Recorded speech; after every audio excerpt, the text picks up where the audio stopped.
안녕하십니까, 박사호입니다. 바이든 행정부가 아프간에서 이해할 수 없는 행보를 보이고 있습니다.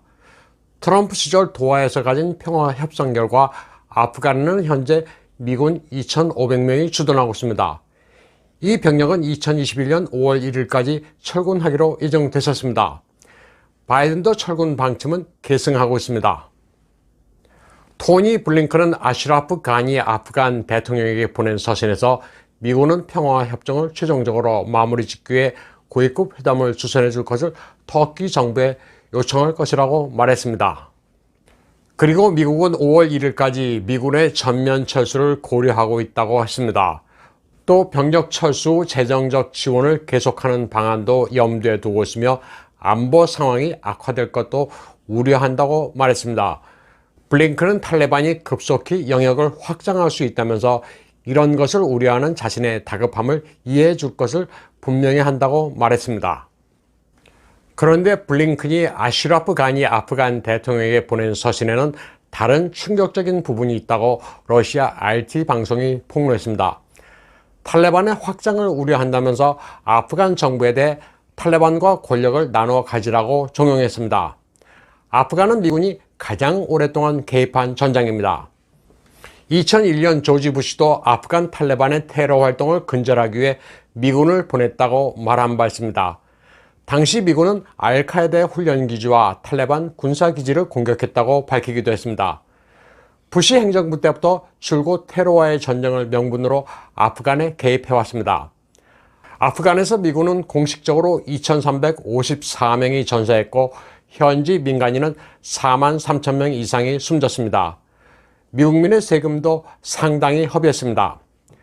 버락 오바마는 출구 전략을 모색한다고 여러 번 공언했습니다. 2014년까지 미군을 철수하겠다고 했었습니다. 아프간 철군은 그러나 트럼프 대통령 때 가장 현실화됐습니다. 2020년 크리스마스 때까지 소규모만 남기고 철군하겠다고 날짜를 못 박았습니다. 철군하고 말고는 미국이 결정할 일이지만 아프간 내 솔루션까지 참견하고 나섰습니다. 탈레반이 법률과 새로운 헌법을 제정하는 기구에서 절반의 지분을 가져야 한다는 겁니다. 다만 50대 50으로 지분을 나누되 아프간 대통령이 타이 브레이킹 표를 하나 가지게 한다고 되어 있습니다. 그 대가로 탈레반은 전면적으로 휴전에 동의하고 아프간 정부와 협의회를 구성해 무력을 통합하는 안을 내밀었습니다. 그리고 탈레반은 외국 정부와의 관계를 끊고 군사력 팽창을 멈추는 방안도 포함됐습니다. RT가 입수한 미 국무부 문건에 따르면 토니 블링컨은 아프간의 아슈라프 가니 대통령에게 서한을 보내 이같이 명문화된 조건들에 대해 건설적 입장을 취하라고 촉구했습니다. 러시아 RT 방송은 미국이 왜 지금까지 적으로 간주하고 싸워온 탈레반을 편드는지 모르겠다고 의구심을 던졌습니다. 아프간 정부는 반발하고 있습니다. 아프간 제1부통령 암룰라 살레는 미국이 자국군에 대한 결정을 내릴 수는 있지만 아프간의 내정에 이래라 저래라 해서는 안 된다고 말했습니다. 그러면서 강요된 평화는 받아들일 수 없다고 밝혔습니다. 아프간 의원 모하마드 모하키크도 거들었습니다. 미 국무부의 메시지에 담긴 맹점을 보면 그들이 아프간의 구도를 인식하지 못하는 것 같다고 말했습니다. 그리고 강제하는 듯한 국무부의 언사, 억지로 맞춘 평화는 결국 아무 결과도 도출하지 못할 거라고 지적했습니다. 한편 러시아와 독일의 매체가 감정 싸움에 휘말렸습니다. 독일 타블로이드지 빌트는 독일 국적 카메라맨 다니엘 랑에가 러시아 국영 채널 RT를 위해 더러운 일을 한 내막을 폭로한다는 기사를 실었습니다. 다니엘 랑에는 RT가 고용했던 독일 현지인 직원입니다. 러시아 반체제 인사 알렉세이 나발로와 관련된 사안을 두고 러시아 RT 독일 지사와 독일 타블로이드지 빌드가 충돌했습니다. 베를린의 샤리테 병원에 나발르가 머물렀을 때 러시아 RT 지사장은 직원인 다니엘 랑에게 취재 지시를 내렸는데 이를 독일 빌드지가 스파이 행위라고 선정적인 보도를 한 겁니다. 다니엘 랑에가 회사를 배반하도록 유도한 뒤 입맛에 맞게 기사를 쓴 거였습니다. 러시아 RT의 독일 지사장 디나라 톡토스노바는 빌트지를 고소하겠다고 맞섰습니다. RT가 스파이 행위를 한 것처럼 꾸며내기 위해 RT가 촬영한 병원과 경비원 사진 등 나발로와 관련 사진들을 소개했는데 그 정도는 독일 빌트지도 이미 취재한 것이라고 분노했습니다. 그러면서 독일 법률에도 공익 목적 사안에 대한 언론의 취재 활동을 보장하고 있다면서 같은 취재를 두고 러시아와 독일 매체에 대해 이중 잣대를 적용하고 있다고 강조했습니다. 독일 타블로이드지 빌트도 나발리가 베를린에 도착하자 푸틴의 최대 강적이 나타났다면서 그를 따라다니며 시시콜콜한 것까지 기사화했다고 말했습니다. 독일 빌트지는 카메라맨 다니엘 랑에가 러시아 직장 상사에게 유도 질문을 하는 소셜미디어 대화 내용까지 공개했습니다. 마치 RT 지사장이 군사보호구역에서의 불법 취재를 종용하는 것처럼 착각하게 만드는 내용입니다. RT 방송은 나발리가 머물렀던 베를린의 병원은 전 세계 미디어가 몰려든 장소로 밤낮 없이 카메라맨이 촬영을 위해 대기했던 곳으로 군사보호구역이 아니라고 반박했습니다. 빌트지는 러시아 RT 독일 직원과 라브로프 외무장관이 크리스마스 파티에서 함께 촬영한 사진을 배경으로 이미지 조작까지 했습니다. 말풍선을 그려놓고 러시아 언론사 직원이 나발리가 입원한 병원에 잠입을 시도하겠다고 라브로프 장관에게 보고하는 듯한 대사까지 삽입했습니다.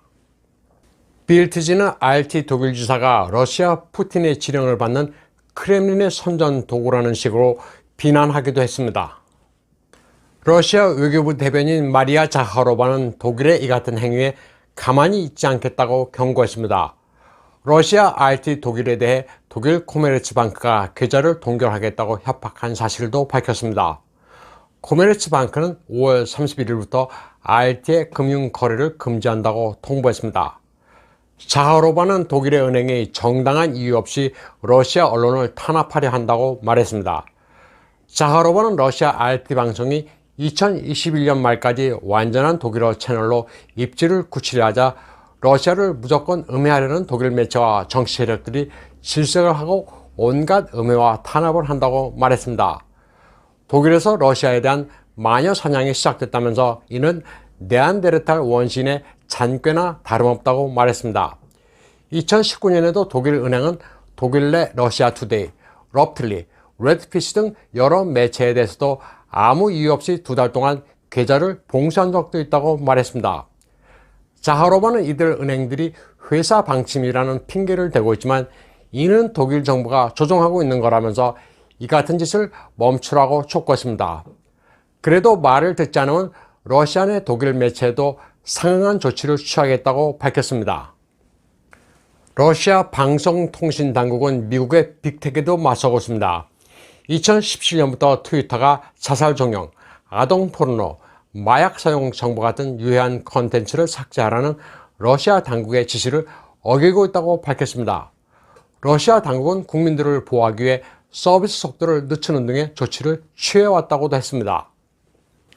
그런데도 트위터가 현행법을 계속 무시하고 있다면서 앞으로는 트위터를 러시아 내에서 아예 차단할 수도 있다고 경고했습니다. 호주 정부 역시 페이스북과 트위터가 윤리 규정을 지키지 않을 경우 계속 추적해 단속하겠다고 밝힌 바 있습니다. 트위터는 러시아, 호주뿐만 아니라 영국에서도 법률을 어기지 않았다고 우기면서 아동 포르노 삭제를 거부하고 있습니다. 러시아 RT는 오는 6월 대면으로 열릴 예정인 G7에 대해서도 신랄하게 비판했습니다. G7이 열릴 예정인 세인트 아이브스의 럭셔리 카비스 베이 호텔이 울창한 나무와 관목을 마구 없앤다는 겁니다. 환경보호의 크루세이더 조 바이든, 트루도, 보리스 존슨 같은 이들이 사용할 세계 회의실을 만든다는 명목으로 허가를 얻기도 전에 나무를 베어내고 있습니다. 벌목 허가를 얻기도 전에 이 같은 짓을 한다면서 허가가 나오지 않으면 원상복구를 할 거냐고 지적했습니다. 그런데 이 호텔은 환경 친화적이라고 스스로 자랑해왔습니다. 2019년과 2020년에 AA급 환경 친화 인증도 받은 호텔입니다. 이런 행태에 대해 세인트 아이브스 타운 카운셀의 루크 로저스는 기후변화와 환경을 논할 G7 행사를 환경에 눈꼽만치도 신경 쓰지 않는 주최 측이 연다는 것 자체가 수치라고 말했습니다. 러시아가 소련 해체 이후 처음으로 식량 순수출국이 됐다고 러시아 RT가 3월 10일자로 보도했습니다. 러시아 농산수출센터에 따르면 2020년 러시아는 30.7빌리언 달러어치 7,900만 톤의 식품을 수출했습니다. 이는 2019년 대비 20% 급등한 수준으로 25.8빌리언 달러어치 7,850만 톤을 수출한 2018년 기록을 경신한 수치입니다. 2018년은 러시아가 역사적 대풍작을 기록했던 해입니다. 2020년 러시아의 곡물, 육류, 어류, 채소, 유제품 등의 수출은 수입을 초과했습니다. 수출한 식량 가운데 곡물은 톤수로 전체의 반이 넘고 금액으로는 33%를 차지합니다. 식량 수출 가운데 가장 급등한 것이 육류로 49%나 성장했습니다. 육류 수출의 상당 부분은 중공입니다. 중공은 러시아 전체 식량 수출액의 13%를 차지합니다. 그 다음은 터키가 10%, 카자흐스탄이 7%를 차지했습니다. 러시아는 모두 150개 국가에 식량을 수출합니다. 러시아의 농업 부문은 2014년부터 붐을 이뤘습니다. 러시아의 크림 병합으로 유럽이 제재 조치를 취한 해가 2014년입니다. 이때 러시아는 유제품과 과일, 채소, 치즈, 육류의 유럽 의존을 탈피하기 위해 노력했는데 그 결과를 맺은 겁니다. 전통적으로 구소비에트 연방의 곡창은 우크라이나입니다. 때문에 우크라이나 없이 러시아 연방이 식량 순수출국으로 우뚝 서게 된 것은 대단한 일입니다. 이제 러시아는 식량 안보가 확보돼 서방의 제재를 두려워하지 않습니다. 오히려 제재 따위가 뭐냐고 블라디미르 푸틴이 호기롭게 이야기할 정도입니다. 식량 생산 호황에도 불구하고 러시아는 수출을 당분간 억제하기로 했습니다. 곡물 수출에 관세를 부과해 국내 식량 가격 상승을 방지하기로 했습니다.